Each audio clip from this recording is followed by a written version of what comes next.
Hi, Adrian from Fatch Fitness again. Today's video blog is about the core exercises that I give all of my clients who are looking at really improving their core. We focus on two main things. One is to maximize core activation and minimize the involvement of the hip flexors.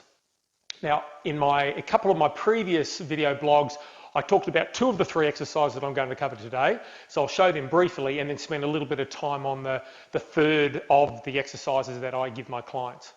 So of those three exercises that I provide, the first one I give is a crunch, a standard crunch. Now, if you've seen my blog article on crunching and the reason why you can't sit all the way up, well then this is really looking at sort of a version of that. So let me give you a demonstration. So when I talk about doing a crunch, this is a standard crunch. So when you just come into here and you're not trying to sit all the way up. But the variation I like to make is what I don't want people to be trying to either pull with their head or swing in the head towards their knees. That's not really what this is about. What I've mentioned before is that the key to maximizing the contraction of your core is just to try and lift your rib cage off the ground. So I do an exercise or a modification I call reach for the sky. The reason why I do that is it allows you to have some guidance or a bit of a goal to aim for when you're doing this particular exercise. So reach for the sky is you put your fingers towards the ceiling or the sky, and when you sit up, all you're trying to do is just lift your rib cage off the ground and reach and try and touch the ceiling or the sky. So I'm not in a position where I'm trying to do this sort of movement here like this. I'm just reaching up and then all the way back down again. And so that's the first exercise that I'll have my clients build up, working up from 10 to 20 repetitions per set. The second one, which I covered last week, was about a modified plank. And so this is what I'm calling an active plank.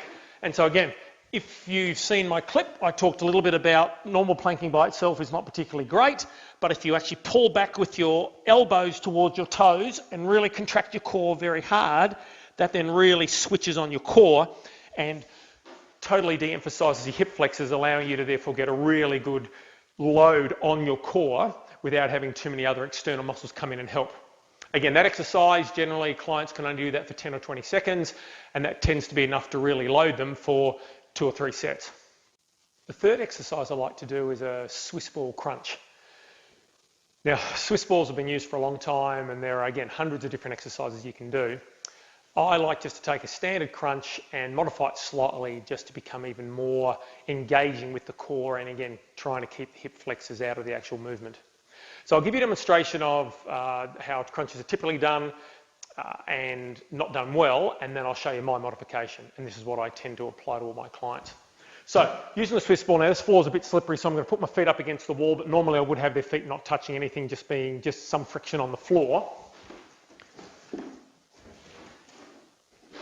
So if I get into a position, what we often see people do with their crunches with Swiss balls is this will be their start position here. And what they'll do is they'll then curl up to this position like this. And to be honest, this doesn't use a lot of abs at all, regardless of where your hands are. And I often see clients are able to do hundreds of these things and really not get much work out at all. And they get a huge amount of rocking going and they're really not doing much. It's pretty useless. So the modification that I have my clients do, there are two parts to it. Firstly, I get them to try and hang as far over the ball as they possibly can.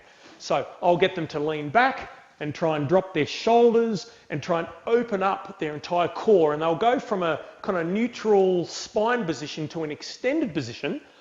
And I'll do a future article as to the reason why that's very important.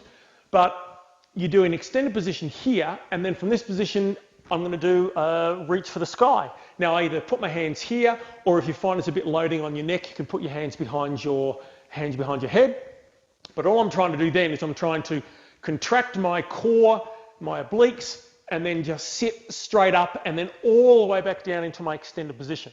Now, I'm not interested in them doing this really fast. What I want my clients to do is to do it slow and controlled. So they're in extended position.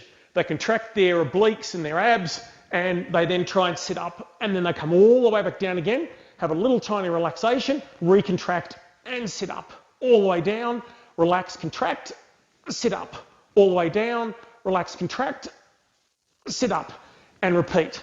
And what you find is that starting in the extended position really loads the core and very deeply. So internal obliques and transversus abdominis are getting a real workout, and we are really targeting the core in a very functional way. So they're the three exercises. So there's a reach for the sky crunch on the floor, there is an active plank where you pull your elbows back, and then there is a modified Swiss ball crunch. And combination of those three, for anyone who's really keen to get their core strong, try and get away from the emphasis of the hip flexors, is an excellent way of developing a core before you move on to some more sort of intermediate and more advanced type of exercises.